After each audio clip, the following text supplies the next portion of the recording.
tak mampu menjalankan bisnis butiknya dengan baik. Selebgram cantik asal kota Palembang, Alnaura Karimah Pramesti, 30 tahun, alias Kak Nau, dengan akun Instagram Alnaura AKP, pemilik toko Nau Nau Indo, mulai gelap mata menjalankan bisnis Ponzi atau modus investasi palsu. Kisah kejahatan perempuan yang tinggal di Jalan Swadaya, Kelurahan Sriwijaya, Palembang, Sumatera Selatan ini. Para pengikutnya di Instagram yang mencapai 75.000 follower hingga meraup keuntungan 1 miliar lebih. Sepandai-pandainya tupai melompat, pasti jatuh juga.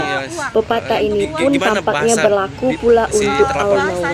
Sepulang berlibur ke Kapadokia, Turki, dan sempat menjalani karantina di Bali dan bersembunyi di Jakarta. Akhirnya, sepak terjang Alnaura masuk raha hukum menyusul para pengikutnya di sosmed melaporkan kasus penipuan atas investasi bodong dari bisnis butiknya. Alnaura alias Kak Nau akhirnya ditetapkan tersangka setelah pada Jumat 12 Januari 2022 memenuhi panggilan tim penyidik Polsek Ilir Barat 1 Palembang, menyusul menjadi terlapor atas dugaan penggelapan uang investasi butik bodong yang sempat membuka retailnya di Palembang Square Mall.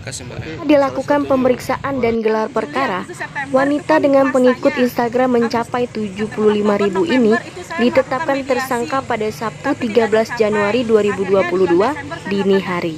Ia akan berlibur di Hotel Prodeo, di mana dalam 20 hari ke depan akan menginap di lapas perempuan kelas 2A Palembang, sembari menanti kasusnya diproses. Polsek Ilir Barat 1 Palembang saat jumpa pers yang menghadirkan tersangka. Modus mengincar para pengikutnya di alaman Instagram dengan mempengaruhi mendapatkan keuntungan 9% dari nilai investasi yang ditanamkan.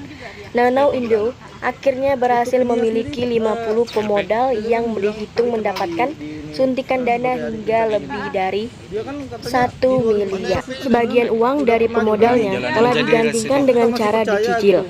Namun tabiatnya menilap uang hingga ratusan juta, Alnaura justru masih berurusan dengan pihak berwajib. Setelah beberapa pemodalnya hanya diberikan harapan palsu. CG yang merupakan pelapor dari tersangka Alnaura, ternyata korban lain dari bisnis Ponzi milik Kak Nau juga berimbas kepada kakak tingkatnya selagi masih sekolah di bangku SMA di tahun 2009 lalu.